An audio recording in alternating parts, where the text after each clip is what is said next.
I think what I might do is, if we don't finish the meditation section today, I'll pick it up on Friday night, okay? And in between we'll go on to emptiness for the residents, okay? Okay, here we go. I think Nemo one, Drenba Porbe, which is, yeah, okay. Drenba Porbe Cha Sungwana. We're in the middle of the 5 problems, right?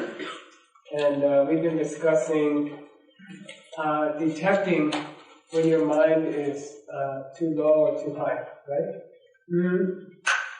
I don't know if everyone was here this morning at 9:30 for the meditation at the yoga studio, but basically we tried to do 8 minutes on the object, and it was hard, and it was exhausting. But what happens if you do real meditation? It's like doing a real yoga pose with a tough teacher who demands proper alignment, right? At the beginning, it's harder and it feels uncomfortable. And then later, everything is easier because you're doing it right. So maybe try short sessions, do your preliminaries, and then don't go for an hour. You see what I mean? Go for 10 good minutes. Then if you want to do a Thanksgiving meditation for 50 minutes, that's okay. But really concentrated, single-pointed meditation, 8 minutes is pretty good. All right. And people who say they're doing more are probably not, they don't have watchfulness. And they're not even aware that they're off the altar. You see what I mean? Drenba Porbe Cha Sungwana, Lakde Simbadan, Kampo Sungadam, Dreyam, Yokyoksu Song Masong, Miki Tabashin. The function of watchfulness, the little spy or lookout that you put in your mind, can be compared to holding. In Tibet, you didn't have handles on things. Like you drank tea out of a bowl, small bowl called a porpa, a small wooden bowl. So he said, if you have tea in your porpa and you're holding it with your hand, and then there's a distinction between holding it and holding it firmly, and then a state of awareness of whether or not it's tipping, right? And you have it already. You didn't have it when you were Bella's age. When you were 1 year old, your mother put something in your hand and you could hold it, but you didn't hold it tightly and it fell a lot. And then later, you learned to hold it more tightly, but you didn't hold it straight. And you were spilling stuff on yourself for a while. And now you just hold a cup of tea and you don't think about it. You don't think, oh, I have to hold it. I have to hold it tight enough. And I have to make sure the tea doesn't slop out on either side. You don't think about it anymore. Good meditation is like that. Okay? You will get to a point where you're not thinking about, am I hitting this garbage cans or these garbage cans? Is my mind getting too dull or is my mind wandering off? You see, you won't have to think about that. It will be like holding a cup of tea. When you first learn to drive, your driving teacher has to tell you, no, correct back to the right, correct back to the left. And then now it's just reflexive, right? You're just going like this. You're talking on your cell phone, you're listening to music, you're half watching the road. But this part is just automatic, right? Later your meditation will be like that.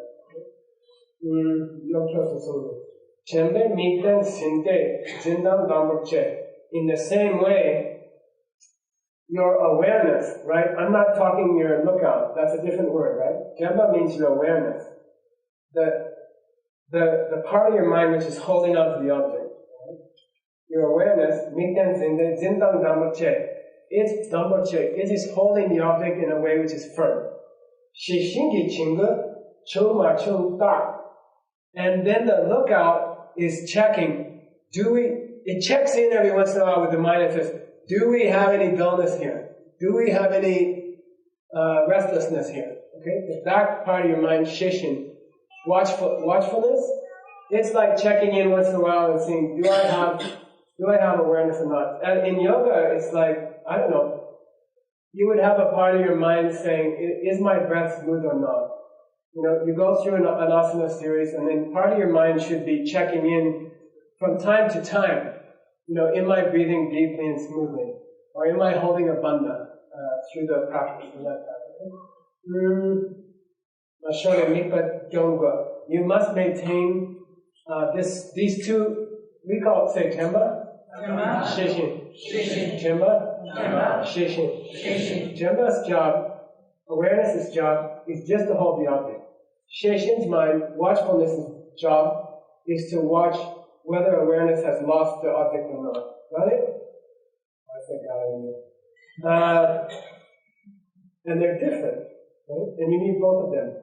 If Sheshin detects a problem, if watchfulness detects a problem, it raises an alarm, it rings a bell, and then Drenba comes back and grabs the object. You see, it grabs the object again. Right? And then he says, there's a science which one day we should study together, okay? There's a very sophisticated presentation of psychology in Buddhist scripture. There are 52, 51 mental functions are defined. And Sheshin, watchfulness, is not one of them. And so Pabongka Rinpoche is saying, well, where in the classical functions of the mind shall we put watchfulness? And he says, throw it in with wisdom. Okay? Throw it in with wisdom. It is a kind of discrimination, viveka. It's the ability to discriminate.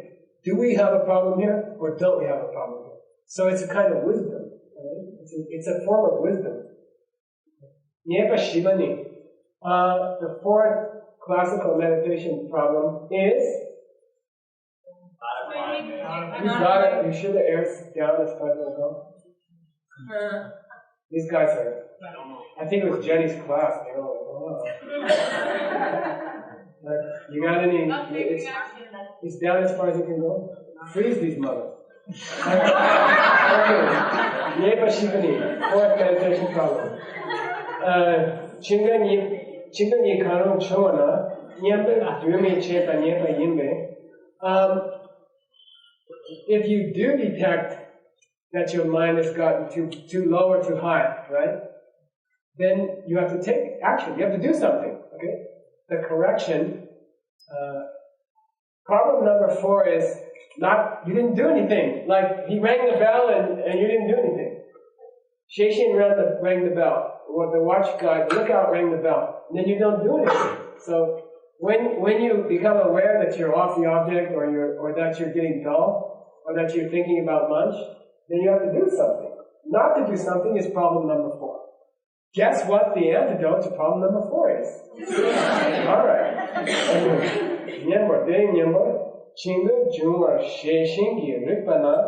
Once the lookout has detected that you have dullness or restlessness, they poke them in jopa. He doesn't let it go on anymore. Juma taktu, right after it pops up, right after you fall into dullness, or right after you start almost thinking about dinner, chinga chara kang chungwa, whether it's dull, subtle dullness, or whether it's gross or subtle dullness or restlessness, soso nyanmoten gope, you have to apply the appropriate antidote. And we haven't gone through the antidotes yet. And that's what we're going to do now. There's different antidotes for rough dullness. There's a different one for subtle dullness. There's a different one for rough restlessness. And there's a different one for subtle restlessness. Right?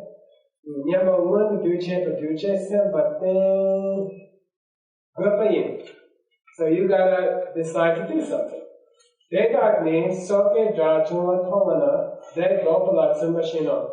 This is similar to a case where, a military lookout runs back to base camp and says, there's somebody there, you need help.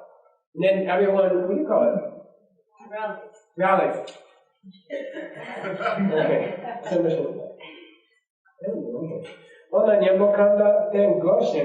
Oh, well, what kind of reinforcements do you need? Because every enemy is different. Right? If a tank's coming, you need an anti-tank gun. If the jet's coming, you need the, what do you call it? ACRAC, whatever. Okay, Geshe Chiwa Chamoni, Sem Shumba Yimbe. Okay, here, because these are very important for you. This part you should remember. Which implies that you can forget the rest, right? Jingwa Tramani. If you detect subtle dullness, okay, what would it feel like? You do have fixation. You do have pain, but there's no rhyme. There's no, okay, I got you. There's no, what do you call it? Intensity. Intensity. There's no intensity. Okay?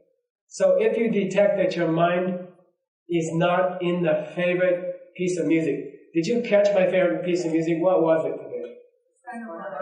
Huh? The last song. I mean, come on. I mean, it makes me cry when I hear that song. The song you did Shavasana in.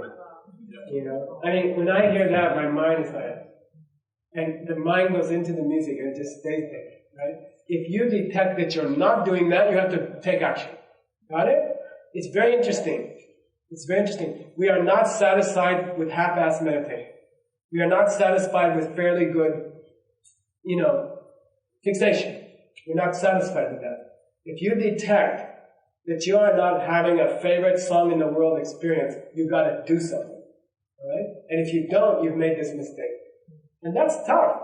I mean, it's tough to maintain a favorite piece of music state of mind for more than the piece of music. It's 9 minutes and 14 seconds.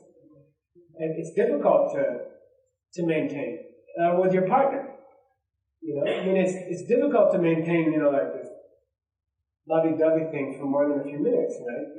Like, he's demanding that if you don't feel lovey-dovey, you have to do something right away.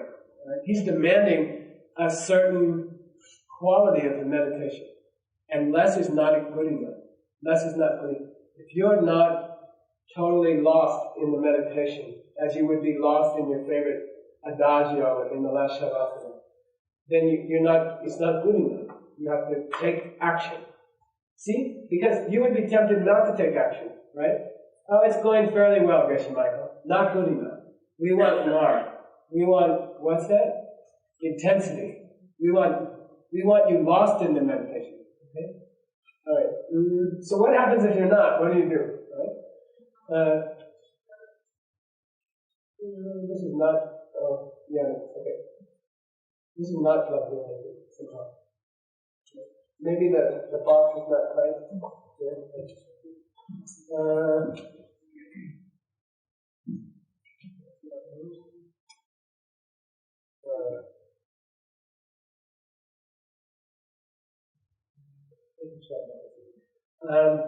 He says, subtle dullness is sem shumba. Sem shumba means the mind got a little bit low. Shumba means like how you feel if you heard some slightly bad news, you feel a little bit low. Like you got a little bit of bad news, so you feel low.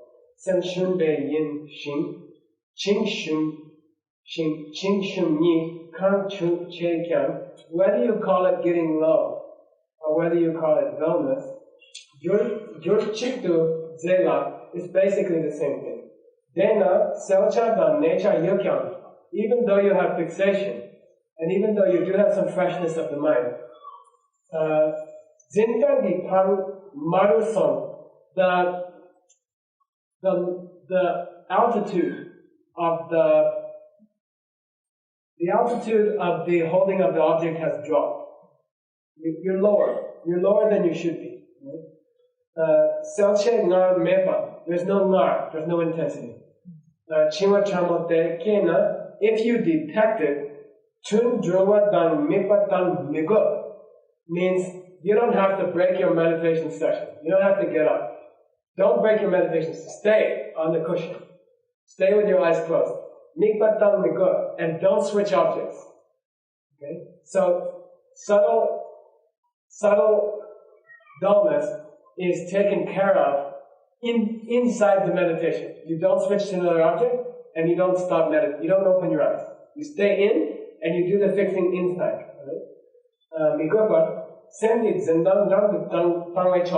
All you have to do is tighten up a bit.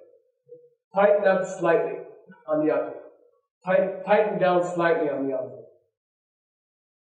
In the way that you would tighten your hand slightly if the cup were about to fall. You see?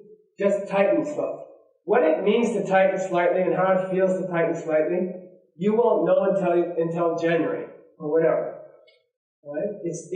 I can't explain it in words. Okay? What does it mean to tighten your mind slightly? You'll see. Going from not so favorite music to being deep inside your favorite piece of music, that's tightening. See the difference? That's called tightening. It doesn't mean people do Kapalabhati, they are cool.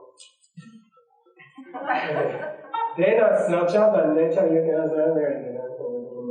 They are Jim Chagna, gopa kira. But if you tighten down too much, gopa, you will get restless. The mind will get restless, right?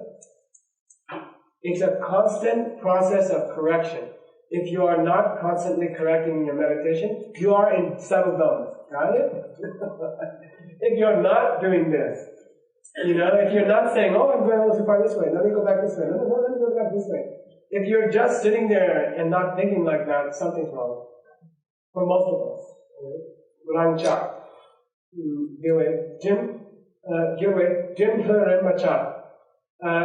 If you feel that you're about to think about lunch, then loosen up a little. So what has just happened? You detected that you weren't so deep as you wanted to be. Then you tightened up a bit. Then you went too far in the tightening, and then you had to loosen a bit. Good? Chamden de ki piwam ki yuk hajan jim chapadan her japa maimba jemba her rembe samne ke nyamba jungwa sun. Lord Buddha himself, when he was discussing meditation, compared it to the string on a guitar. It's a lute, okay, a piwam. He compared it to a string on a musical instrument. He said, if it's too tight, the note goes sour. If it's too loose, the note goes sour. You have to find Rambo. Say Rambo. It's not Rambo, okay? It's Rambo. Rambo means appropriate amount. Rambo means the appropriate amount. Not too tight, not too loose. Meditation, by the time you hit problem number 4, is all about appropriate amount, Rambo. Don't tighten too much and don't loosen too much. But necessarily you're going to be going like this, right? You will tighten a little too much and then you have to come back. If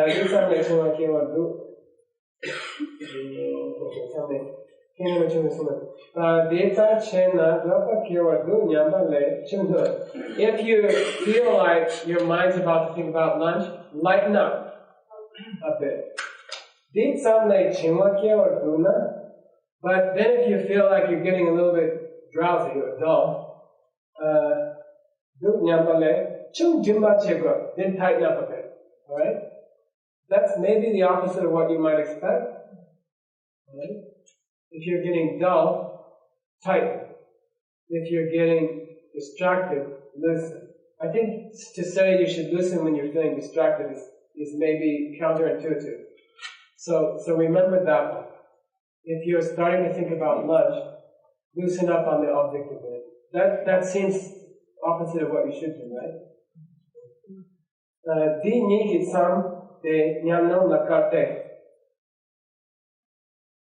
What's the point at which you're getting dull? Or what's the point at which you're getting restless?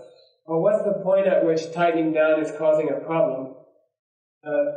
You will only know from practice. He says, you can only know it from practice.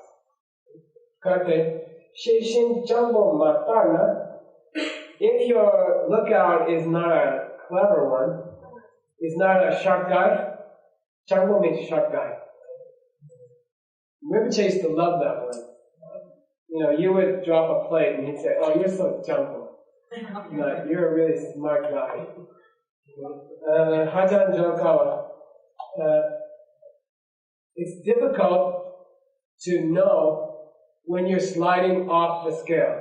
you went too far on the tightening or you went too far on the loosening. Shankar, Lopan Chandragomi, there's a very, very famous early Buddhist master called, in India called Chandragomi. And he wrote a verse about how it feels to try to track whether you've gone too far or not far enough in loosening up or tightening up. Here's what he said. Every time I try to do something, like every time I exert myself inside of meditation to get some kind of result, I start to get distracted. I start to get restless. If I give up my effort and loosen up a bit, then my mind drops and I get dull. I have trouble finding the line, the steady line between, the mind wandering and the mind being dull. I have trouble staying there in the middle, like driving a car. Daki semtu beni chishigi. What the hell am I going to do with this mind of mine? Alright? I mean, loosely translated. But it's she, Tungyawe Sunze, Pabongka says, it would appear that this high master of the past is expressing some pretended difficulty. Sheshin, Suntuze in Tibetan means, you can't say, a high lama can't say of an ancient master, he was having trouble in his meditation. He has to say, he was pretending to have trouble in his meditation for our benefit. He was expressing the frustration of controlling his mind and keeping it going on a middle path, but it was just pretend, alright? That's just Buddhist etiquette about high lamas and high masters. It would seem that they have misspelled every mantra since about 1400. Okay. Unkang dai namne nami dan Norway Jarchuna Munsinkawe Nyenchewashin. This is a very famous line and it's very important, okay? What do you call a Benedict Arnold type? Yeah, okay? The perfidy of it, anyway, the bad thing about it being that he was on our side, right? He was one of our own. In the army, Marines, they would say he was one of our own. And then he turned, right? Or the CIA, they'd say he was one of our own. And then he turned. Your own mind, going especially into subtle dullness is a Benedict Arnold. Alright? And it's hard to catch a turncoat in your own ranks. That's what he says. That's what the Tibetan means here. Somebody who's coming from another country with a gun to shoot you is one thing. But somebody on your own side, working in the central command of the CIA, who turns, now that's a problem. Because they're so hard to recognize. It's so hard to know who turned. And your own mind, when it goes to subtle dullness, is what do you call it? Impersonating, or it's pretending to be your friend. And you think he's on your side. And you feel great in your meditation, right? You don't have those 8 minutes of torture that we had this morning, of really holding on to the object. Subtle dullness feels great. You can keep it up for an hour and a half. You can tell all your friends, I meditate for an hour and a half. And then this guy who seems to be on your side is really your enemy within your own mind. And more difficult to detect a turncoat in your own central office, right? Chingla ni jingzing dan Norway kin jung nyen chewina jimba ni tsao dunga. It's very difficult to detect subtle dullness within the central command of your own skull, right? And you're going to have to get good. You're going to have to develop a skill at detecting when someone in your own mind has turned, right? Deta sem jindutaya sadhu selche nga shone Sem Shipatabu, Zintan Misawe, Nyam Chumna, Misalna. If you try to tighten down a bit when you are having subtle dullness, alright? If you try to tighten down a bit when you are having subtle dullness, Tanyan, Dadung Selcheng Mar Shorme, but if you still feel like you don't have that adagio for strings intensity of your favorite song, alright? If you still feel like, I'm not getting it, Geshe said I shouldn't be satisfied till I have the feeling that I have with my favorite song, and I'm not there. And I tried to tighten down a bit, and it didn't work. I still don't feel the favorite song thing yet. In fact, I feel kind of irritated. All right, Shorne, Sen Shipatadwam. This is kind of a meltdown of the mind, he says. Zindang Mesel and Nyam, or you feel like it's just not happening. Chimna, Miselna, Chingon Rakpa Lepa Yembe. In fact, sometimes the effort to tighten down will throw you into obvious dullness. You get tired. We were talking about it today. After the 8 minutes, you just got tired, and you got obvious dullness. You got tired. You lost all energy. You lost your energy. Right? Then he quotes Master Baba Viveka's famous presentation of the lower middle way school. Shumba mikba gyachan dak. Gome Yanga Nidu Cha Shefata Sam Nam Du Chetekin Yimbe. He said, Shumba Mepa Gyachan Da Gome Yanga Nidu Cha. Master Baba Viveka said, when your mind feels a little like you're feeling a little bit down, the mind feels down, no energy. Right? If you get there, Gyachan Da, he said, open up your meditation, open it. In that case, just open it wider. Open up the whole thing wider. Yangba means open it wide. What's that mean?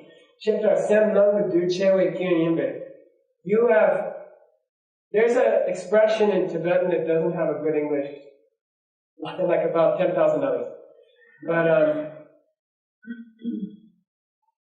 when you go to sleep, it's laya. In the yoga tradition, it's like laya. When you go to sleep, the mind, what do you call it? It retracts from the world, right? What do you call it? It withdraws. Yeah, good. When you go to sleep, the mind withdraws from the world, right? And it comes in, and then you fall asleep. If you can't withdraw the mind from the world when you lay your head down on the pillow, you get insomnia, right? So the process of sleeping is drawing the mind in. The process of tightening down on an object is similar. It is a drawing in of the mind. It is a withdrawal of the mind to a smaller point, like that. And he says, if you still have subtle dullness and you can't get to the favorite song surrendered into the music thing, if you can't get to that state, the problem is you've withdrawn too much. You have come down to too small. So he said, open it up a bit. Okay? So physically, you can even imagine in your mind that you have tightened down to too small of a ball, and then release it a little bit and let it, give it a little space. Create a little space in your mind, right? Like that.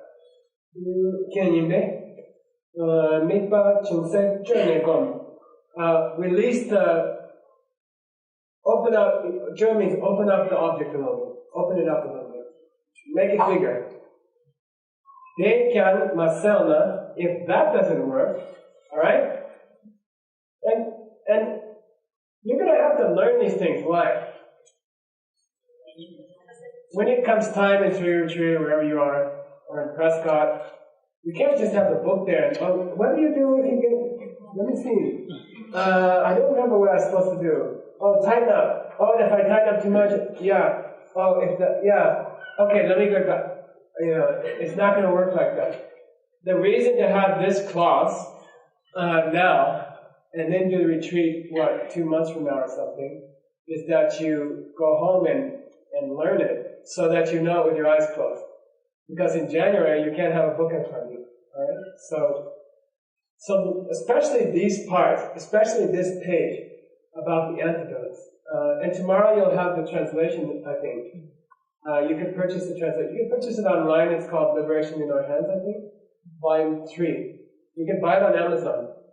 Or you can, we'll have some here tomorrow. The publisher sent us a big box full, and they said whatever you sell, whatever you don't, you send back. So, we're not doing it for money. We're just doing, you can have the book that I'm describing, you can have it with you, and then you can review this stuff, so that in January, when you're there with your eyes closed, you know what to do, right?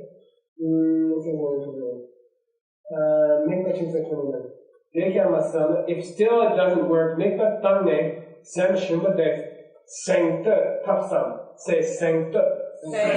Sengte. I really like this one. It stuck with me for 20, 30 years. I love the word, I don't know why. If you still have a problem, if you still can't get into the object as deeply as your favorite song, drop the object. Move to a different object. You're allowed to drop the object for a few minutes. Let go of the object, and then sengte, say sengte. Sengte. I learned the word because Rinpoche, when I got to Howell, we used to sit at the breakfast table, and I was with his other main student, Art Engel, and he and Art would talk in Tibetan. And then I had already learned to speak some Tibetan, and then I would say something in Tibetan, and he'd say, "You're not allowed to speak Tibetan. You have to speak English." And I said, "Why?" And he said, "Because I have to learn English." And of course I got jealous of Art. So he got to speak Tibetan at the meals, and I wasn't allowed to speak Tibetan at all. I rarely see this kind of thing going on with my students. Because karma doesn't work. But anyway, I was extremely jealous for years. And so I did this thing. I subscribed to a Tibetan newspaper. And I would just lay it down on the breakfast table, and I would ignore them. And I would read the newspaper. And I got to this word, sengtak. And I was like, "Rinpoche, what's sengtak?" And he said, "Sengtak is a medal that they give you for something special. Like you're a military person, or you get a medal. It's called a sengtak. Seng means like recognition, or tak means a sign, right? Lakshana. Sang means what do you call it? Achievement or promotion, like that. So here, Sang Tepa means promote the mind, uplift the mind, do an uplifter, do some kind of uplifter. Okay. Sang Te Tapsam, work on uplifting the mind, or Gawaitap. Think of something that will make you happy. Or think of something that would lift your spirits. Okay, Sangtipa means lift your spirits. Gawa means that would make you happy. He gives examples. Delta Drenche Nyekawa means there are 6 billion people in the world right now. There are 6 billion people in the world right now. Every single action they undertake in their entire day and their entire life is meaningless and is mistaken. It cannot lead to what they want. Even making a cup of tea, even the way 6 billion people think they are making a cup of tea is wrong. And they are not enjoying tea because they got a tea bag, or they got water, or they got honey. Alright? That isn't why they got a tea, and none of them understands that. Right? They want tea, they work. They go to the store and they buy tea bags. They go to the faucet and they turn on the water. Then they go to the stove, for which they're paying an electrical bill, and they heat up the water, and they pour it into the tea bag, and then they add some sweetener, and they think they are making a cup of tea. Even with that, 6 billion people are grossly mistaken, and they suffer because of that. 6 billion people suffer all day long and all life long because they don't even know how to make a cup of tea. How do you make a cup of tea? You serve it to someone else. It's the only way you can get a cup of tea. It has nothing to do with working, buying the tea, heating the water. Those are useless, unrelated actions. They are not related to getting a cup of tea. You want tea? Serve the hungry. Serve those who need things, right?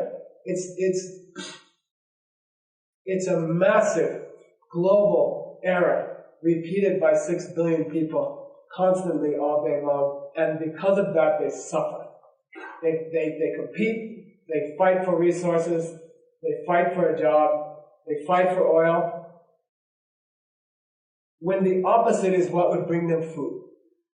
And it's a massive planet full of violent suffering because they just don't get it, alright? You are sitting in this room, out of 6 billion people, there are 200 people or something sitting in this room, and they are getting a tiny inkling of how to make a cup of tea. You see? Just a tiny thing. They're just thinking, maybe he's right. Maybe that's how I get tea, Out of 6 billion people, you made it to this room. Out of 6 billion people, you have a chance. You have a tiny chance. You made it to this room. Are you special or not? Are you special or not? Are you like the most extraordinary person in the world or what? You are 1 out of 300 million. Something, I don't know the math, but anyway. Okay? You are 1 out of 300 million who's on the verge of understanding where tea comes from, or how life itself occurs. And I'd say you're pretty special. Alright? You are special. That's sanctified. If you get to a state in your meditation where it's too dull and you can't get the mind up, you have trouble getting the mind up, and interested and excited and feeling inspired, then think about the 6 billion people thing, and if you don't get inspired by that, then, okay, you are extremely rare. You are 1 out of 300 million people. Really, I'm not exaggerating. You are 1 out of 300 million people who made it here by extraordinary good karma, by extraordinary deeds of kindness in your path. You made it into this world. You're special. You are extraordinary. You can save planets with what you're learning. You are special, and you will.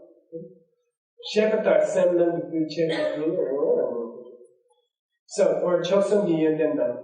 Or think about if that doesn't make you happy, think about how cool your teacher is, or the Buddha is, or Gandhi ji, or whoever inspires you. I'm staying with this old lady. She's cute. She has a big picture of Obama on her desk, and she just loves him, and she's so inspired by him. So think about someone who inspires you.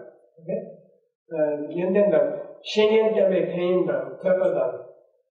Think about your teacher. Think about how lucky you are to have one. So think about how fortunate you are to be in a room of people where someone can seriously say, you can save planets.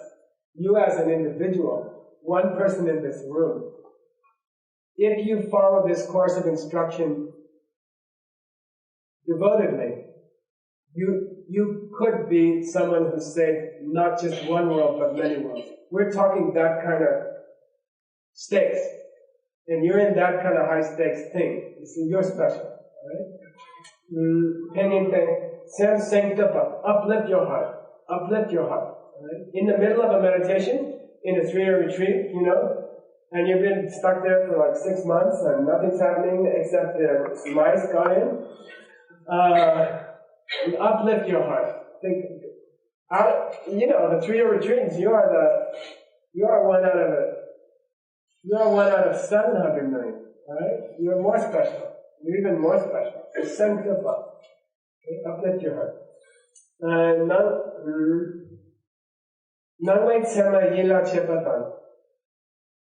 This is a very difficult practice. And think of something which brings you life. think of something which brings you life. I have a lama who enjoys walled gardens and sunlight and roses opening in the sunlight in a walled garden, or French doors with light, linen, light, what do you call it, filmy curtains, and the light pouring in. You see, I have a lama who's turned on by this kind of thing, right? So that's the Sema means. Try to bring a similar vision into your mind of a sun-filled room, or a sunlight pouring over a garden, sunlight pouring over the roses in a garden, or whatever turns you on, a neon sign from McDonald's, okay? But something bright and something, we don't have a word. We have a word? A garden that's filled with sunshine. Lucid's okay. Light filled, something like that. Light pouring. Radiant. Radiant. Who said radiant? Yeah, that's good. Radiant's good. Some radiant object. Just. This is like desperate last measure, right? Try to think about a light bulb or something. Right. Okay, you're doing something. This is a beautiful one. He says, your mind is a bit down. Do the dong and donglen. Do the dong and donglen. What's that mean?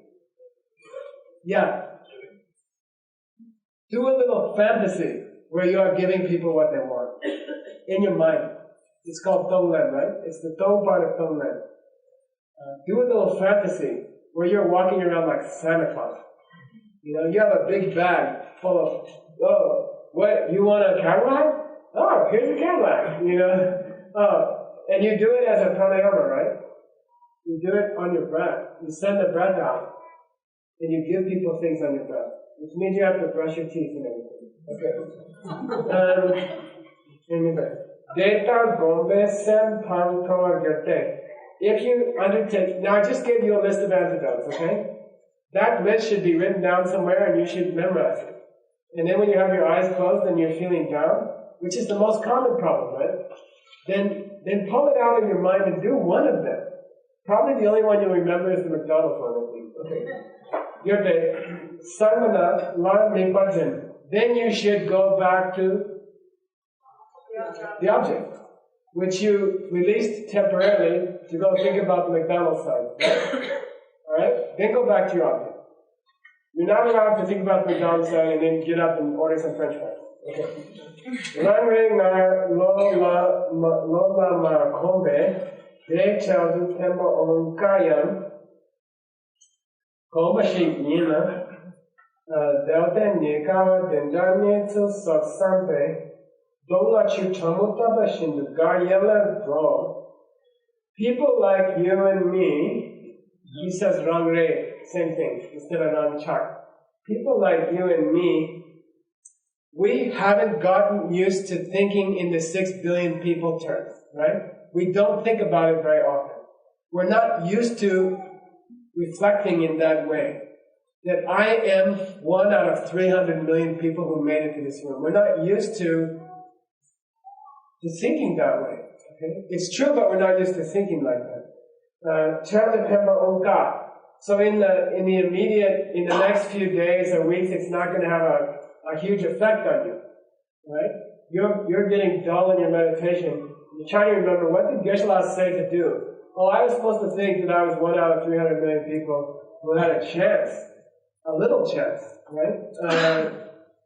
That's not going to have a boom boom effect on you right away. But keep trying, okay? Keep up that way of thinking. If you get good at thinking that way, or if you get used to thinking that way, then just bringing to mind that will be as if someone had thrown a bucket of cold water in your face. It's cold. Right? If you get used to thinking how special you are, and it's not artificial, you are special. But if you get used to thinking that, then it will have the effect during your meditation that a bucket of ice cold water thrown in your face would have, as far as removing dullness, subtle dullness. Would that remove subtle dullness? Let's check. Okay? Prescott's going to be snowy, alright? Or it's going to be at least pretty cold. So anyone who needs, I'll do the bucket thing. Good. Dress warm, okay, for that. Being sick is like really a disaster for a meditator. Especially having a cold. Because you're coughing and bothering other people and you're slurping. So, be responsible and you'll need to bring lots of warm, what do you call it, layers. Okay.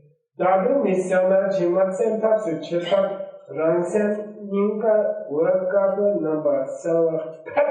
Say pet. If you're really nasty, you can say fat. Okay, good. It's a lot like the other F word, okay? It means that. It's a sound used in ancient Tibet for it's just like screaming F-U or something. But it's used in rituals, right? We say fem, right? Fem. So fat means wake up. You say fat. Okay. No dullness. Fat comes when you, what do you call it? Tibetans don't have an F. They say, can you give me some French fries? And, excuse me? And they don't have an F. But in fat and in femme, they use an F. It's the only two words in their whole language. They say fat.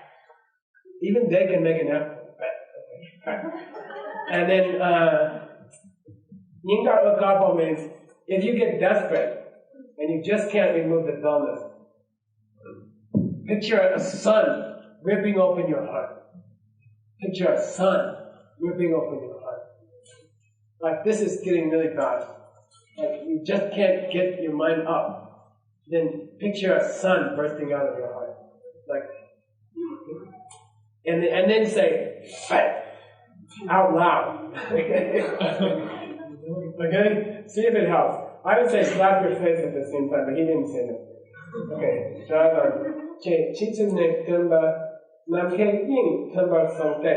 Imagine that sound fat is blasting out of the top of your head and shooting into the sky like a, what do you call those things they send from Kikanara?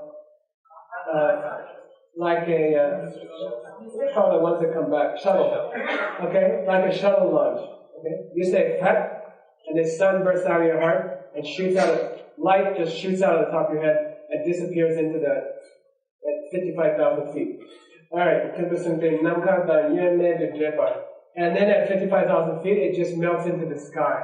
And the whole sky becomes bright. Like an atom bomb going out and then it spreads through the whole sky. This intense light fills the whole sky around you. Then Jita Ripacha. Do that as many times as you need. Okay? Depending on how bad a day you're having, it may be up to 100 a day. Dadu Misana. If you still have a problem, it still doesn't get you out of your doldrums, right? Tuntangne Chima Kiri Gyumupada Nidang Sam Tipa number Chen So Sarve Tap Silve Sar Dupadan. If it still doesn't work, and you still feel down, you can't break out of it, then drop the whole meditation session. Drop the session. Give up the session. Go do some physical things that would help remove the causes of dullness. The causes of dullness are some kind of darkness in the mind, or you didn't get enough sleep, or your mind is just overcome with some kind of sadness or depression. In that case, you should take steps to prevent the next meditation session from being screwed up. What are some drastic measures a 3-year retreatant can take to prevent the afternoon session from getting screwed up when they had to break the morning session because they had this problem? The light was just too low, too down. Right? He says, Silwe Sardupa, go stay somewhere cold. Good luck. Okay? Sake Toa, go to a high mountain. Go sit on a high, you have some nice rock formations in the 3-year retreat valley, right? Up on the ridge. Go up on the ridge. Go climb up the ridge and sit on the ridge. He says that. Okay? Sake. Yangbatoa. Go someplace that has expansive. And you have that you have the ridge to the east, right? You have that whole ridge, and you have those cliffs. He says, go sit on a cliff or go sit somewhere expansive. Pantin Chakpa, take walks, take long walks. Right? Don't shoot through a splash cold water on your face. So Jashin. Deka chene sangana ngashin mikpadzin. Then go back into your meditation cabin, sit down and go back into your session. Go back into a session. Gopa Chamani, that was an entire discussion of practical antidotes for subtle dullness. Alright? What do you think he's going on to next? He goes on to subtle restlessness. Okay? He goes on to subtle restlessness. Gopa Chamani, Nikden Mashorwar Sen Yang Lake. He reminds us what subtle restlessness is. You haven't lost the object, but your mind is distracted. Right? We called it water running under ice, right? We called it just about to think about lunch.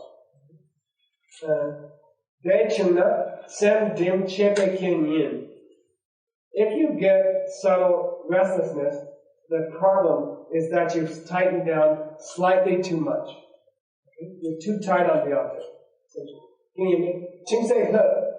Let, what do you call it? Loosen up a bit. Loosen up a bit. But if you loosen up, if you try to loosen up on the object a bit, but you still feel yourself getting distracted, that's sort of a sign that your restlessness is not as subtle as you thought. Alright? This is a fault of the mind being a little bit too happy. Alright? You see? He said before, if you felt down, you should uplift your heart or think of things that make you happy. You see? I didn't cover that very much, but whatever makes you happy, think about your children, or your friends, or your parents, or the last award you got, or whatever makes you happy, bring it to mind. But in subtle restlessness, what? The mind is too happy. The mind is like, I also got that award. Okay, alright? God shape of Minjab. Don't go too far on the happiness thing. God Jakna, if you get too happy about you're thinking about your high school girlfriend and then it goes too far. Alright? Gyapo Setsangma Yang Genshi Matope Rakshin Kindigur. Gyapo Setsangma, Gyapo Shuddhodana. Who's Shuddhodana? The King Shuddhodana. Buddha's dad. Alright? That's the name of Buddha's father. Lord Buddha, Gautama's father. Siddhartha's father was named Shuddhodana. In Tibetan it's Setsangma. Gyunshu, he was about to see emptiness directly. He was on the verge of seeing emptiness directly and becoming what's a Gyunshu? Stream enter. He was about to become a stream enter. He was on the verge of seeing emptiness directly. Mato. He failed. The last minute he failed. He didn't make it. Why? Rapshin Kindigur. He says, don't forget the story of King Shuddhodana. And then he doesn't tell us the story. This is happening in his text constantly, all the time. It's very frustrating. So I went and looked it up. Due to John Brady's kindness, okay? I mean, I have 10,000 texts in here. I have 1 million pages of text in here. So I can find it in about 2 minutes in the back of the car. So kindly I have these two people who drive me around constantly. I work in the back of the car and find these dumb slides. So here you go. Buddha, like Lord Jesus, right?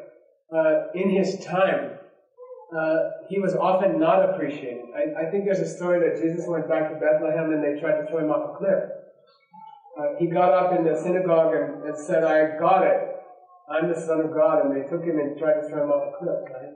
And the same thing happened with Lord Buddha. So, in the early years, his father was constantly embarrassed by his son.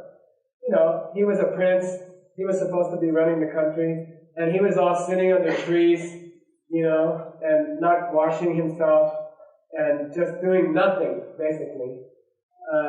And it was an embarrassment for the father. Later,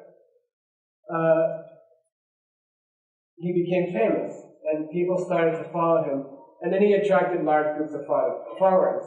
Large groups of followers. At which point his father, what do you call that when you kick him out of your will? He undisowned him. Yes, that's my boy. Okay. Okay. Alright? So then Lord Buddha came back in glory, probably like Jerusalem, they're throwing the palms on the ground and everybody's cheering for him.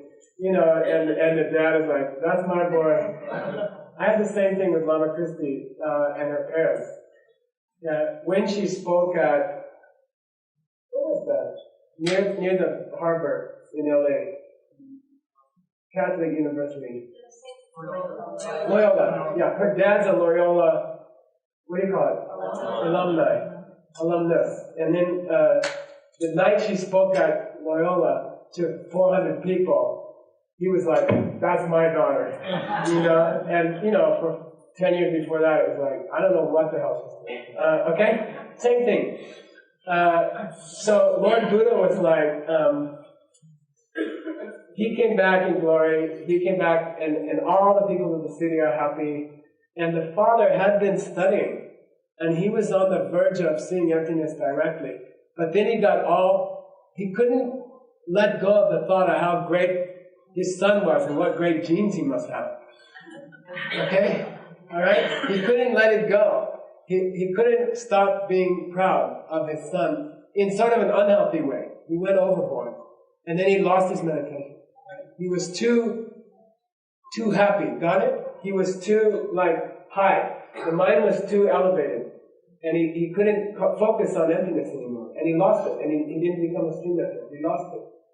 Very famous, unfamous story. Okay. You won't find it much place, I don't think. His father had 3 brothers, I think, and they did achieve something. But the father, being the father, failed. Okay. Dika tunni jor umani mole. When you get, by the way, we're just about, we stop at what time? 6? I think we'll take a break in about 5 minutes, alright? Dika tunni jor. You don't have to break your meditation session if you get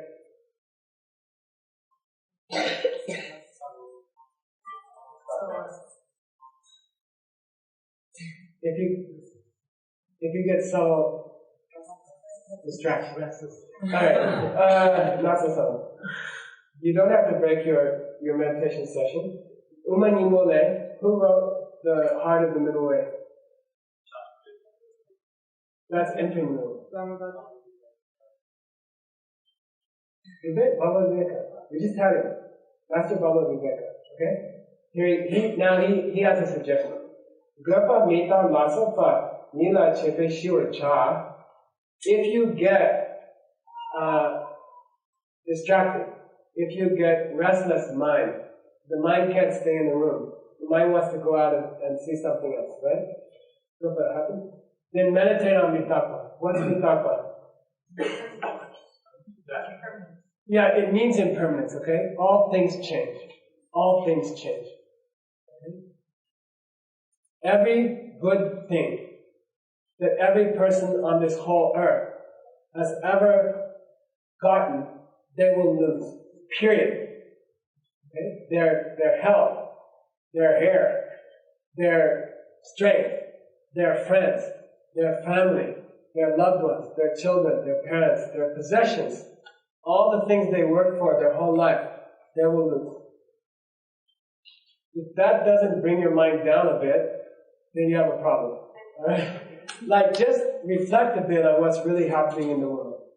And that's a powerful agent to bring your mind back. If you're like the dad and you're like, oh, it's my boy, and then you think about the Loyola auditorium's going to fall down one day. Everybody sitting in the auditorium will be dead. There'll be skeletons. They'll be eaten by worms in the ground. Nobody will remember their name. The last photo of them will be thrown out by some distant relative who doesn't remember who that is. And that's the story of your life. And that's the story of everybody's life. And that should bring your mind down a bit. You're not supposed to get depressed. You're just supposed to bring your mind back in a bit. Right?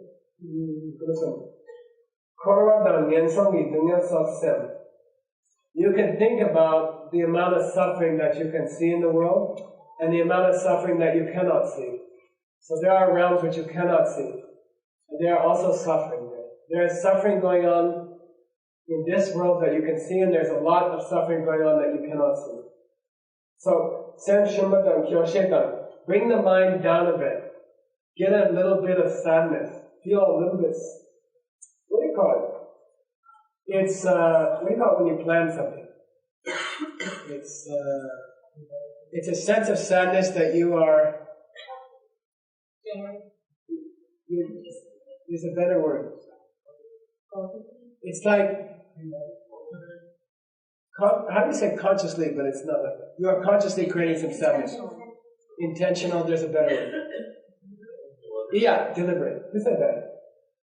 Yeah. It's a deliberate sadness. And we never do that, right? It's a deliberate sadness. Can you throw your mind into a deliberate sadness? On purpose. Why? Because your mind is to, oh, I got this award, and I got this award, and boy, this boy is looking at me now, he's calling me, and then you got to bring your mind down deliberately with a little bit of deliberate sadness, right? Yingjue Gyunam San. Dadu Miselna, if you still have the problem, if it doesn't work, Gopa Sentap Suchatak, you got to use Sentap. Sentap means drastic measures. Drastic means. Sen means like punching somebody, or, sen means violently drastic means, okay? Yeah, it's right there. Sentap. What's the Sanskrit word for sentap? What's the Sanskrit translation for sentap? Hatha. Hatha. Hatha. Okay? Hatha. Hatha yoga was once a very drastically demanding yoga. And it was called sentap. It was called hatha because it's so hard. Right? The Tibetans translated hatha as sentap. 1,000 years ago, hatha meant kick-ass yoga. Right? Here he's saying, if you're still getting, distraction, or if you're still restless in the mind, then sentap, use drastic measures. What are those? Sentap Suchipan, Tap, Namdo, Shewe, Jumupla. Say, oh. If you say this, you get to have refreshments. Here we go. Oh. I like it. Oh. Jumo. Oh. Jumo. I really like it. I don't know why. One more time. Oh. Jumo. Okay, that means breath meditation. Okay, means your breath. Means breath. Jum means going out. Muk means going in. Jum, muk. It comes from the Abhidhamma Kosha. Those of you who care, it comes from Master Vasubandhu's Abhidhamma Kosha. And it is considered drastic means. To do what? No, for what? Yeah, to bring the mind down. When the mind is a little too over the top. Right? Like you just got an award, or you just met a new boyfriend, and you just can't, someone gave you a promotion at work, something good happened to you, and you just can't bring the mind down. Okay, unfortunately it doesn't happen that often, right? But if it happens to happen, then that's the purpose why you do Ujumu, and nothing bigger than that. It's a last ditch attempt to bring the mind down a little bit. And so somebody got a hold of an Abhidharma scripture in Thailand somewhere, and they only had page 63, and it said do breath meditation. And then they've been just doing that. And really, that was the source of it, the Abhidharma Kosha. It came from the Abhidharma, which reached Thailand and Burma and became very popular. And they just got this one little part of it that was supposed to just be used when you were too happy. And then it just got out of hand. You know, it became a whole deal to watch your breath all day, which doesn't help you that much. Okay, it's very good for bringing the mind back, or concentrating the mind, or as a temporary hatha, as a temporary drastic means. But then you got to go on to a real meditation object. We talked about that, right? Like meditate on some enlightened being, or meditate on emptiness, or meditate on universal compassion, or something meaningful, rather than oxygen coming and going. Right? The whole breath meditation thing, there's some kind of, I don't know, something happened and it blew up. It got too big. And people lost the real meditation object. It's only a temporary means to calm the mind, to bring the mind to stability. Then you move to a meaningful object. Okay? So he starts to describe, I just love it. I love to hear people say it. He describes breath meditation. He says, Ugdo so kitse padroa yino nyamadam. The way you do a breath meditation is, when you exhale the breath, you think to yourself, oh, the breath is leaving my body. And so nyam, oh, the breath is coming back to my body. Di dangba o nyamba. Deshin to draw nitang yiki tang.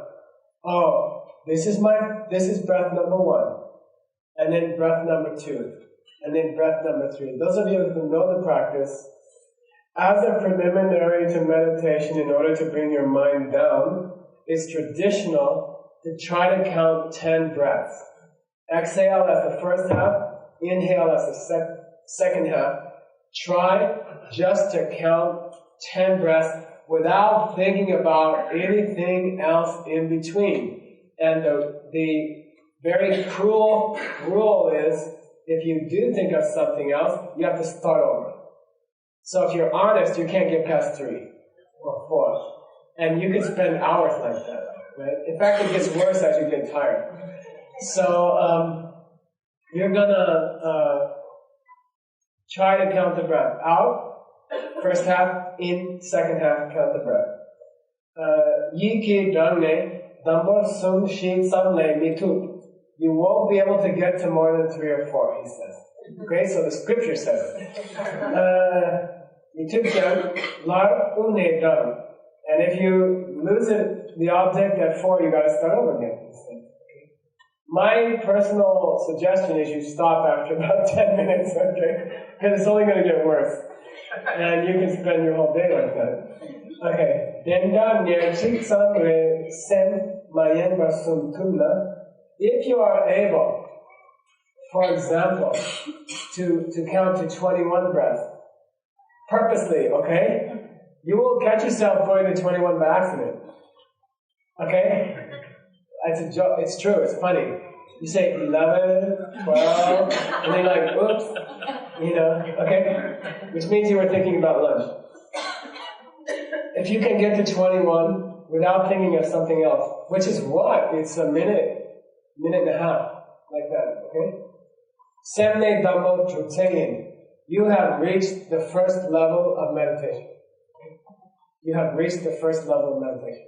If you can hold the mind on the breath for 21 breaths without thinking about something else.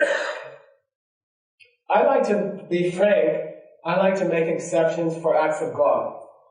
In the insurance business, this means things you can't control. Okay? If someone slams a door and your mind goes there and comes right back, I don't start over, because it's not my fault. Or is it? Okay.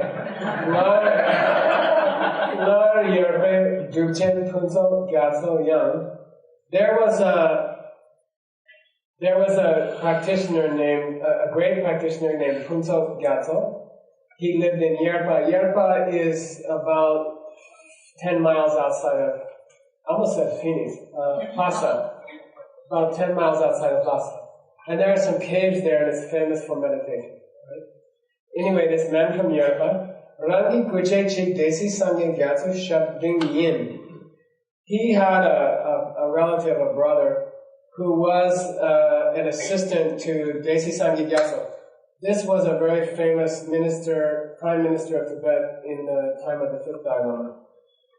If you've ever seen those cave temple paintings of yoga, Tibetan yoga, those were commissioned by Desi Sangye Gyatso, a very great minister of Tibet. After the Dalai Lama passed, for 5 years he ran Tibet and didn't tell anybody that the Dalai Lama had passed, because he felt that there would be a civil war. So he had an actor who would be the Dalai Lama, and he told everybody they couldn't get close to him. You know, sort of a kind of a rough attendant. All right.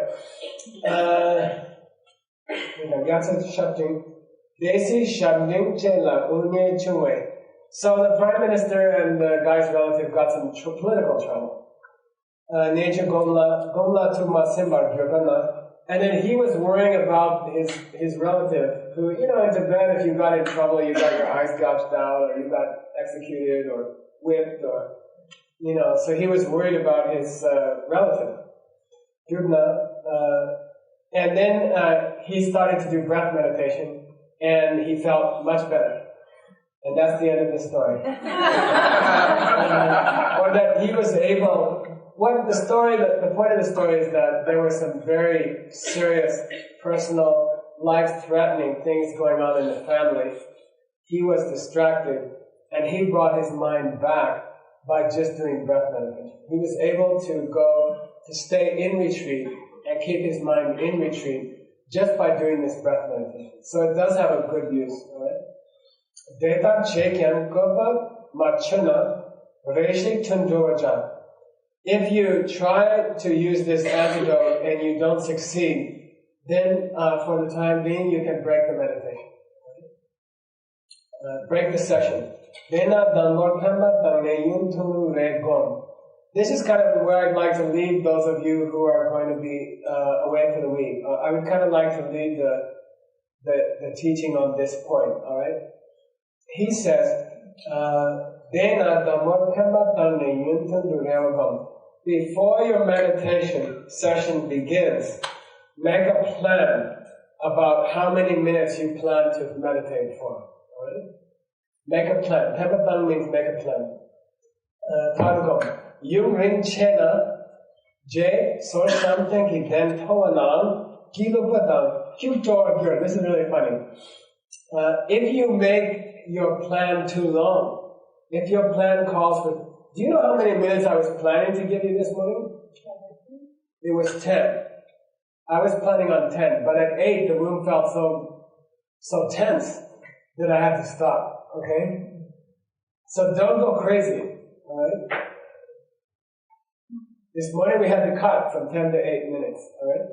He says, Yunring Chena, if you go on too long, J Sora, later on, when you come back to do your future sessions, something then Pavana, when you see your meditation cushion, Gilupa means you'll kind of be like, ew. Gilupa means ew. And Kipjoa means, yeah. So, you know, don't let your meditation cushion become your enemy, you see. When you lay eyes on it, you feel tired already. Or you walk past it at 8 in the morning and you're like, no, not today, honey, you know, I can't do it today. You know, don't let your meditation cushion become someone you don't like. Gom Durgin Chowa Chen Che. This is a very famous Tambe. Say Tambe. Tambe means a Tibetan saying. What do you call that? A cliche or a... What do you call it? Yeah. What did you say, the other one? What was the other one? Yeah, it's like a colloquialism. Yeah. It's just a saying. They love Tampes. They have a saying for everything. Okay? In fact, if you want to learn to speak Tibetan, it's good to memorize this. I did that. Okay, anyway. Dom gom dugin troache. Say gom. Dugin. Troache. Gom. Dugin. Troache.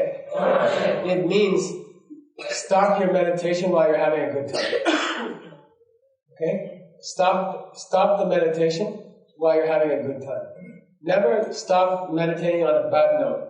This also applies to relationships, and it applies to jobs, and it applies to the place where you live. Okay? If you're having a problem with your relationship, or you're having a problem with your job, or you're having a problem you don't like the house you live in, stay. Get over it. Get happy with the place, and then leave. Okay? Fix up the thing with your partner. Okay? Till it's cheerful, and then leave. Okay? Really. Don't leave things while they're bad. Because you will take those negative karmic seeds to the next place you go. So, resolve the problem with the person, and then divorce them. Okay? Alright. Resolve problems in your personal life. Don't bail out of problems. Bail out of successes. That's what he's saying. Okay? It applies to meditation also. Make it good, and then stop. Don't stop in the middle of a problem. In life and in meditation. Okay. Troche sumba shindu. Dadu chung tune gomna lepa on God. Stop at that place where you feel like I could still go for a while. Okay? This is going great. I think I could squeeze another 10 minutes out of this. Stop there. Stop there. Because you'll love your meditation cushion. Okay? You'll every time you see it, you'll part on good terms. Right? Later, when you see it, you'll feel happy to do more you'll be kind of like making up excuses to get in a little more meditation. Alright? That's what you want. Choyan denine jume deta chete gomba leki.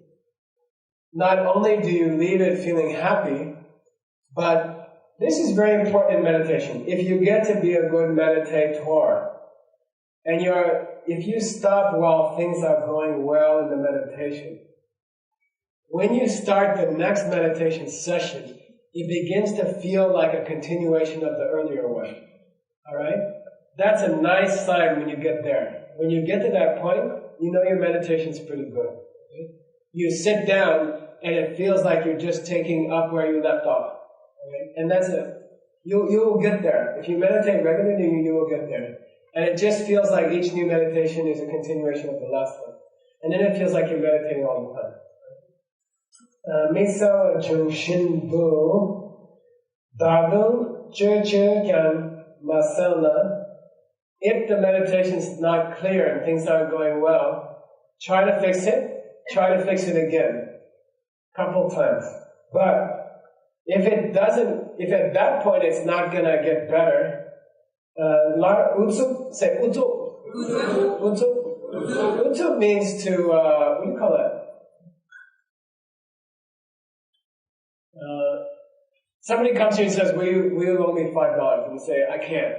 Then they come back to you again and say, can you loan me $5? You say, I can't. And they keep coming back. Utu means insisting, continual jackass of insisting. Alright? Utu means that. Utu chekyan nyal the song. If you keep doing this jackass insistence to fix the meditation when it's not going, it's not going to go, you will just get exhausted. Right? Fighting your mind past a certain point is useless. Okay? You will just get exhausted. And later on, when you sit down and meditate, you'll take off from where you were, which is tired. Right?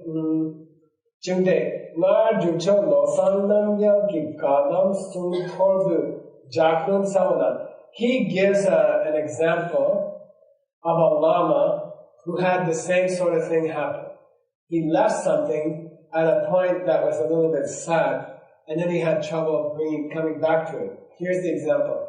The lama's name was Losang Namgyam.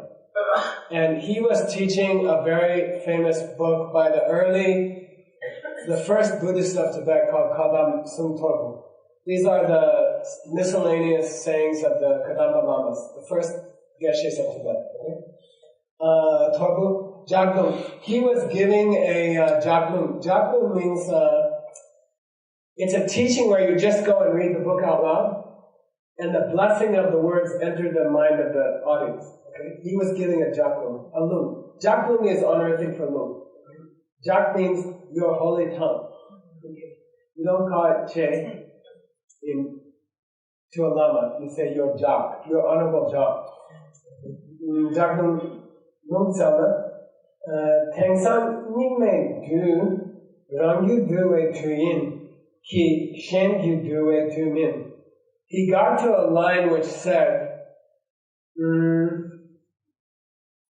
these are the times in the world when people should try to concentrate on improving their own heart and not worry so much about improving others' hearts. He got to this line, okay? Sansu Shume, and he started to weep. Couldn't stop crying. Okay? Just started crying. Nang Matupa, and he couldn't continue with the oral transmission. Tupa, Chetsam Shape, so they had to quit for the day. Right?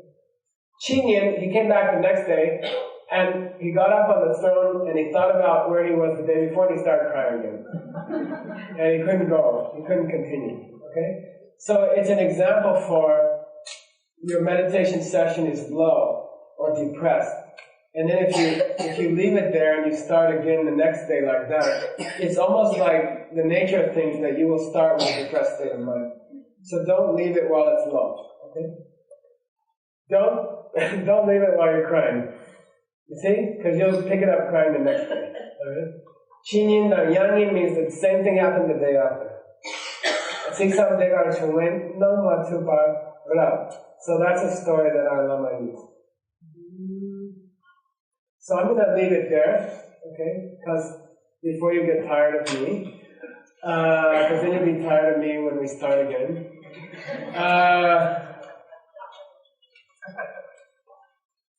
Look at the poster, study the poster, okay? Get used to the poster and put it up in your room somewhere, alright? And review your notes. And think about this class. Don't just, there's a joke in Tibetan, they say, don't leave the class at the door. Don't leave the class at the threshold of the door. Okay? Keep it with you. Especially go over, which problem? Which of the 5? Which of the 5 would I most like you to work on? Number 3, alright? So, subtle dullness and subtle restlessness. Okay? I want you to study those antidotes and think about those antidotes. Okay? And do some meditation and watch your own mind for subtle dullness. See if you can catch your own mind doing subtle dullness. That's your practical homework for the week. Okay? Those of you who are flying away. And I'm personally, I feel really, really happy about this class. And I feel really happy about the future prospects of this class, you know? I feel like it's a really good way to spend the next 10 years of our lives, you know? To be doing this every once in a while together. And so thank you for coming.